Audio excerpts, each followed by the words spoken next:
Mas e as proteínas? Você não vai ficar fraquinho, não? Se você é vegano ou está em transição para, você com certeza já se deparou com essas perguntas.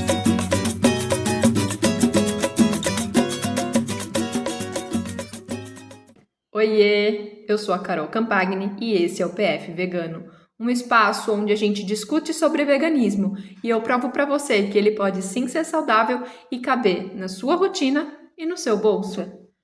De onde você tira suas proteínas? Será mesmo que uma dieta vegana é capaz de suprir a quantidade de proteínas diárias? E esse vídeo é para te mostrar como em uma dieta simples, completamente à base de plantas, você consegue sim bater tranquilamente a média de proteína do seu dia. Então, só lembrando rapidinho que esse é o segundo vídeo de uma série de 8 vídeos em que eu mostro que o veganismo é possível na prática e no bolso, a partir da minha alimentação durante uma semana.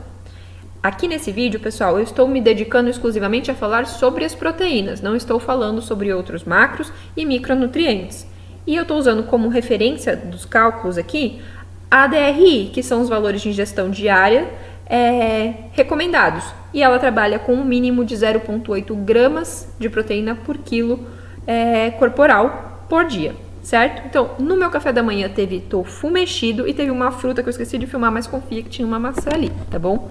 O meu almoço foi arroz com cenoura, feijão, PTS, couve refogada e uma saladinha de tomate. E, inclusive, eu vou repetir tudo isso na janta, tá? Aí, de café da tarde, eu fiz pudim de chia e aveia, usando o leite da soja que eu também fiz em casa, na mesma hora que eu fiz o tofu, mais a pasta de amendoim que eu também fiz em casa e uma banana. E eu polvilhei ali a canela, certo? E aí eu vou repetir a janta. Só reforçando aqui, pessoal, que tanto o tofu quanto o leite de soja e a pasta de amendoim, eles não foram comprados prontos, eles foram produzidos em casa, o que torna eles mais saudáveis e mais baratos. Agora vamos contar a proteína. Eu usei como base para a grande maioria dos meus cálculos esse livro aqui, que é a tabela de composição de alimentos da Sônia Tucunduva. E essa aqui é a versão mais recente, em que foram incluídos os alimentos plant-based, veganos e afins, tá? Então vamos lá. Então, como vocês viram, nesse dia a minha refeição de almoço e de janta foi basicamente arroz, feijão e a proteína texturizada de soja refogada, certo? Além de outros vegetais ali, como a cenoura no arroz, a couve refogada, enfim. E de café da manhã e café da tarde teve o pudim de chia com aveia, pasta de amendoim e uma fruta. E teve o pão de forma com o tofu mexido, mais uma fruta também, certo? Então, vou apresentar agora para vocês os valores de cada um desses alimentos, tá? Então, vamos lá. Onde eu anotei? Aqui. Então, em 150 gramas de arroz branco cozido, a gente tem 3,5 gramas de proteína. Em 100 gramas de feijão cozido, a gente tem aproximadamente 100 gramas de proteína. Isso eu ignorando o caldo, tá? Estou considerando apenas os grãos cozidos. Em 100 gramas de PTS refogada, a gente tem aproximadamente 18 gramas de proteína. Totalizando, lembrando que foram 2 refeições, em almoço e jantar, tranquilamente, eu atingi 55 gramas de proteína. No tofu mexido, eu fiz uma estimativa aqui, né? Porque o tofu ele é caseiro, certo? Esse que eu fiz. Então, eu vi que 100 gramas de tofu tem aproximadamente 8 gramas. Então, eu fiz uma estimativa de 30 gramas de tofu. Então, 2,5 gramas de proteína naquele tofu mexido. Uma colher de sopa de chia, com aproximadamente 2,5 gramas de proteína. Em 40 gramas de aveia, aproximadamente aproximadamente 6 gramas de proteína. 100 ml de leite de soja, esse também era caseiro, né? Então, óbvio, tudo aí vai depender da quantidade de água que a gente coloca. Aproximadamente 3,5 gramas de proteína. 2 fatias de pão de forma, 11 gramas de proteína. E uma colher de pasta de amendoim, aproximadamente 4 gramas de proteína.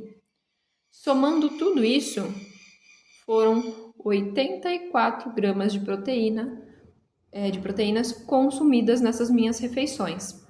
O que, para mim, a estimativa fica entre 1,2 gramas por quilo, 1,3 gramas por quilo de proteína por dia, tá? Suprindo de uma maneira bem bacana as minhas necessidades diárias, tá?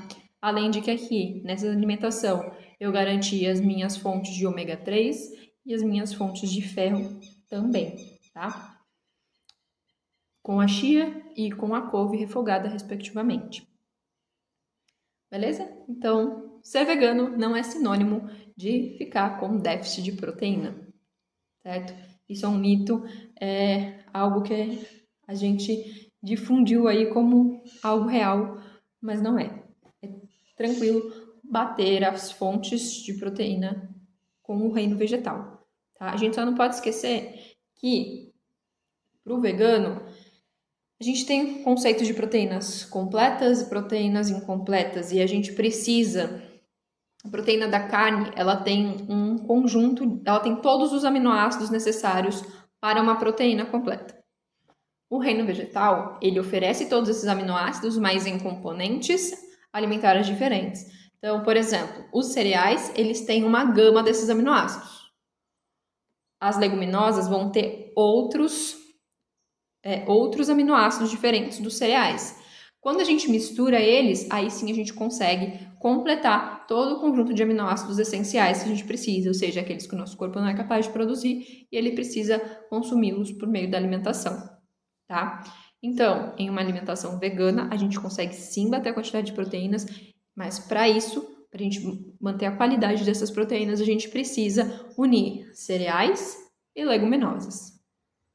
Beleza? Então, exemplos de cereais: arroz integral, cuscuz, quinoa, painço, aveia.